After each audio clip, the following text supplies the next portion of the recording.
Hey everybody, Randy Kurtz here for the ISB with the stretch or tip of the month, as it were. Got some great feedback on last month's segment. Thank you for that and for the questions that you keep coming. I'd like to follow up a little bit on last month's. I sort of had this idea in my head and then was asked to by some members. So let's talk a little more about the bursitis v. tendinitis issue.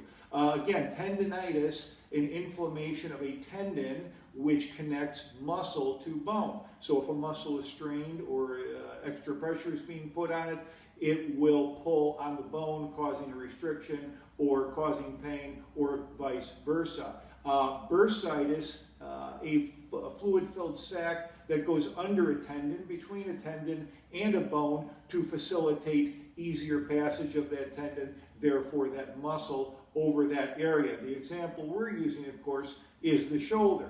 So the bursa would lie underneath the tendon, in this case the supraspinatus tendon, which is the tendon most likely to cause problems, which glides over that bursa, and which that muscle, which is back here just above the scapula or shoulder blade, is activated when mostly lifting the arm out to the side. You can see how that may be an issue for either arm. So if you want to be able to tell the difference between bursitis and tendinitis, generally the bursa is right here underneath the tendon. So if you press on there and you press in and there's sharp pain when you do that, localized sharp pain, it's probably going to be a bursa, which is underneath the tendon, but at that point it doesn't even really matter because they're both in the same area. The treatment is pretty much the same.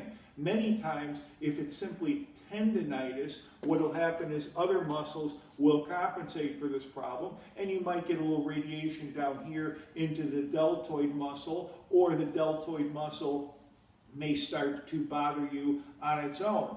Sometimes the tendinitis will go away and the problems will still remain in the deltoid because it becomes its own problem after a while. Also, I saw a guitar player about a week ago who had the issue where he was a golfer and a guitar player, and he had some issues with his arm, longtime player, but what happened is it also affected the muscles in the back, specifically infra and supraspinatus, below and above muscles that attach to the scapula or shoulder blade respectively, and rhomboids, which go in between the shoulder blade and the spine.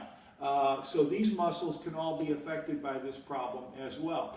Nevertheless, the treatment is, as I said, ultrasound, very good for this, acupuncture for it. I was asked about ice. Ice can help to tame this. However, when you ice something, you're going to make it tighten up and limit motion. So while it may take the pain away in the short term, if this becomes an issue in the long term, it also will reduce inflammation, but it can cause this problem to continue, and frozen shoulder can develop from lack of motion, not particularly by putting the ice on there, but from lack of motion on the arm, which is one of the things you need to do to try and make this go away, reduce the motion, the range of motion as much as possible. As far as ibuprofen goes, that's okay to take. Take the recommended dose of ibuprofen.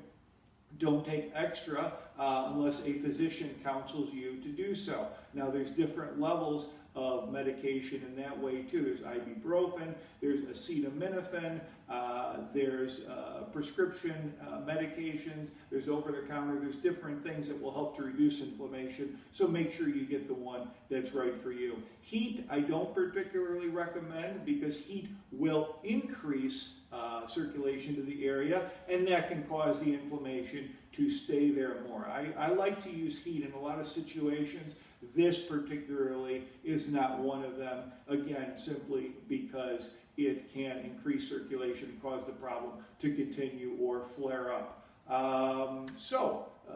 That's bursitis and tendinitis. Follow up last time. Keep the questions coming. My book, The Basis Guide to Injury Management, Prevention, Better Health, always available at my website, as are Skype consultations, www.drker tz.com, and the book available from the ISB as well, which if you get it from them, it will help to support the organization, so that's a good thing. Couple more months and we will be in Colorado. Looking forward to it. Thanks a lot. See you next time.